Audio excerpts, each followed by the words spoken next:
जाएंगे, क्योंकि घर में भी ना बहुत सारे काम हो जाते हैं और तीज त्योहारों के दिन तो कुछ ज्यादा ही काम हो जाते हैं।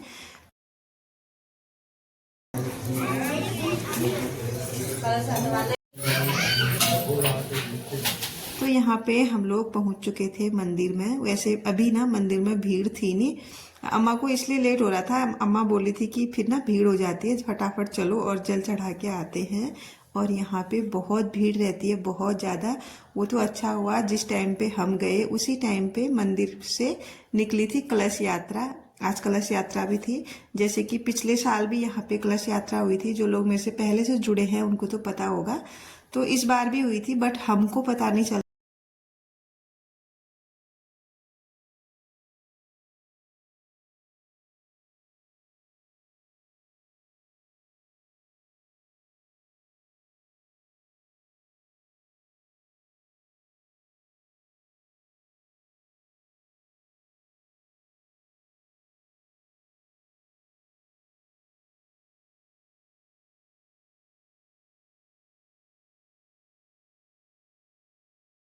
घर आने के बाद ना सबसे पहले मैंने दूध बॉईल किया, कान्हा जी के लिए भी निकाला और बच्चों के लिए भी, क्योंकि आज कान्हा जी को भी भोग नहीं लगा है। वैसे फ्रूट वगैरह का मैंने भोग लगा दिया था उनको, पर दूध का और जो खाना है उसका भी नहीं लगाया, क्योंकि अभी नाश्ता मैंने बनाया नहीं है।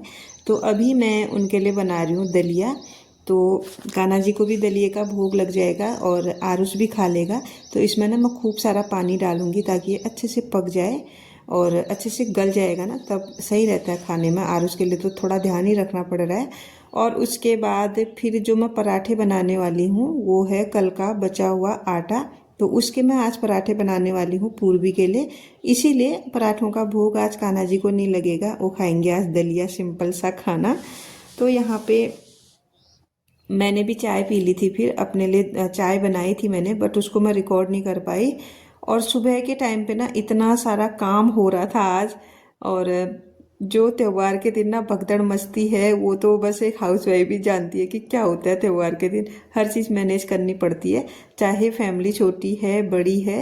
लेकिन कुछ लोग होते हैं ना कि जल्दी से काम कर लेते हैं, लेकिन मेरे से पता नहीं क्यों नहीं होता है। मैं कभी कभी ये सोचती हूँ ना कि यार मेरे मतलब अगल बगल वालों को भी देखती हूँ ना मैं, वो मेरे ही साथ उठते हैं और मेरे ही जैसा काम करते हैं, लेकिन उनका काम जो है ना जल्दी हो जाता है और मेरा होते रहता है, बहुत टाइम लग जाता है। लेकिन है ना थोड़ा मेरा, फिर मैं ये सोचती हूँ नहीं, मैं ब्लॉग भी तो बनाती हूँ, मुझे कैमरा भी तो सेट करना होता है और भी चीज़ें बहुत कुछ हैं। और मुझे एक ये आदत है ना, मैं जो भी काम करती हूँ बहुत अच्छे से करती हूँ।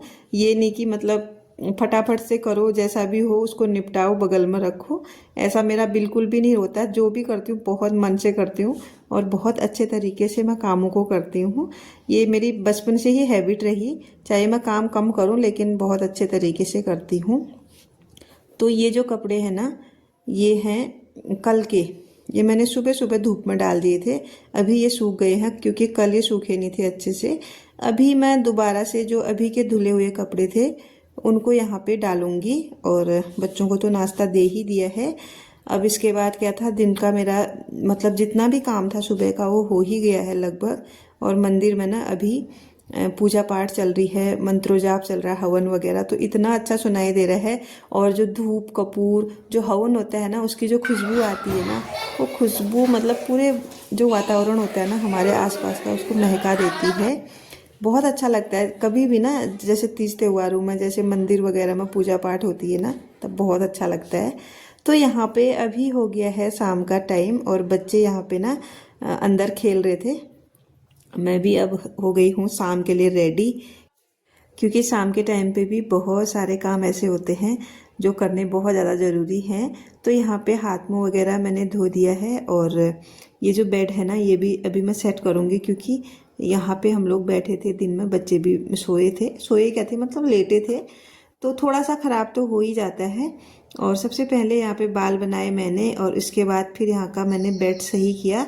अभी कान्हा जी को ना मैंने भोग लगा दिया था हाथ मुँह धोने से पहले ही, क्योंकि मुझे लग रहा था ना उनको भूख लग गई होगी, क्योंकि दिन में भी कुछ खाया नहीं था, बस सुबह एक दलिया खाया था। इसीलिए मैंने सबसे पहले उनको भोग लगाया, फिर अपने काम किए। और साथ के साथ ना पूर्वी के लिए मैंने मैगी भी बनाई, क्योंकि पूर्वी बोल रही थी मुझे भूख लग गई है। इसीलिए ना मैंने उसको सुबह मना किया था कि व्रत मत रख। और फिर ऐसा होता है ना, बच्चे हैं तो भूख तो लगेगी ही ना, जितना वो खेलेंगे उस हिसाब से उनका रहता है। कम खाते हैं लेकिन बार बार खाते हैं बच्चे। तो इसीलिए मैंने फिर पूर्वी ने बोला कि मम्मी मेरे लिए ना वेज वाली मैगी बना दो। उसके लिए वेज मैगी बनाई और थोड़ा बहुत घर भी समेट लिया था, क्योंकि सुबह से शाम हो जाती है ना जब, थोड़ा घर भी बिखर जाता है।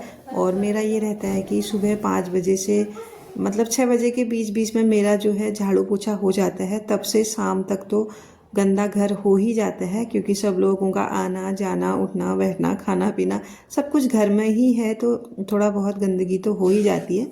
तो ये अभी मैं शाम का भी झाड़ू लगा लूँगी। जो हमारे घर के पीछे मंदिर है ना, मैंने आपको भी बताया था शिवालय है, तो वहाँ पे ना आज दिन भर भजन कीर्तन चले थे, मंत्रोच्चारण हो रहा था, हवन वगैरह हो रहा था, तो बहुत अच्छा लग रहा था। और शाम के टाइम पे वहाँ पे भंडारा भी था। निमंत्रण तो था बट हम लोग जा नहीं पाए क्योंकि व्रत था ना, इसलिए। अगर हम वहाँ खा के आते तो फिर भगवान जी के लिए भी भोग लगाना होता है, उनके लिए बनाना भी पड़ता है। तो इसीलिए ना फिर मैं गई नहीं, और भी नहीं गए, मतलब कुछ लोग गए कुछ लोग नहीं गए। तो मुझे लगा चलो भंडारे में खाने से अच्छा है कि घर में खाओ, क्योंकि हमने भी व्रत कर रखा है और व्रत के दिन भंडारे में खाना उतना अच्छा माना नहीं जाता, इसीलिए मैं गई नहीं। क्योंकि होता है ना, कोई दान कर रहा है, उन्होंने पुण्य कमाया, और हमारा व्रत है, हम वहाँ खा के आ रहे हैं, और जिन्होंने दान किया उनका भी तो व्रत होगा ना, ये भी तो सोचना चाहिए। तो ऐसा नहीं होता है, मैं इसीलिए नहीं गई, वैसे कोई ऐसा वैसा कुछ नहीं था। तो यहाँ पे अभी शाम का टाइम हो गया है, मार्केट से आके हाथ मुंह धो के मैं आ गई हूँ मंदिर में। तो यहाँ पे अभी मैं कर रही हूँ मंदिर की सफाई, और फिर इसके बाद पूजा करेंगे, इसीलिए शाम के टाइम पे मंदिर की सफाई की है मैंने।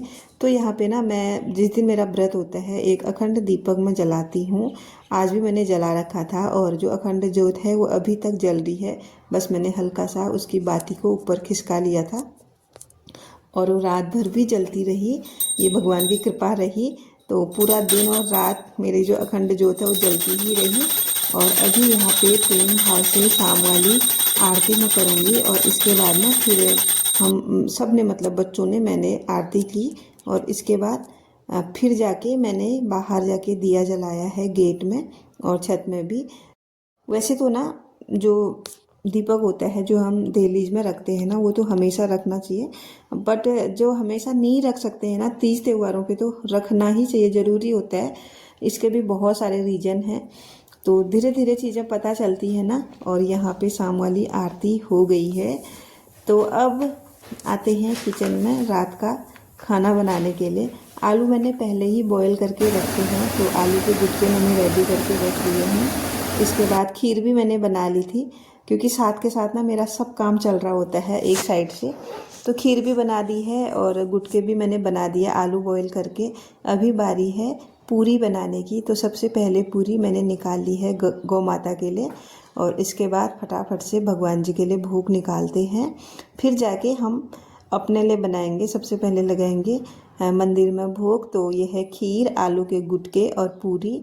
तो 2 थाली मैंने लगाई हैं, एक कान्हा जी के लिए और एक भोले बाबा और बाकी सब भगवानों के लिए। तो यहाँ पे मैंने भोग लगा दिया है बहुत प्रेम भाव से, और अपना भी खाना वगैरह बना के खाना खा लिया है। और अभी हो रही है रात को किचन की सफाई, क्योंकि रात को मैं किचन को बहुत अच्छे तरीके से साफ़ सुथरा करके ही रखती हूँ।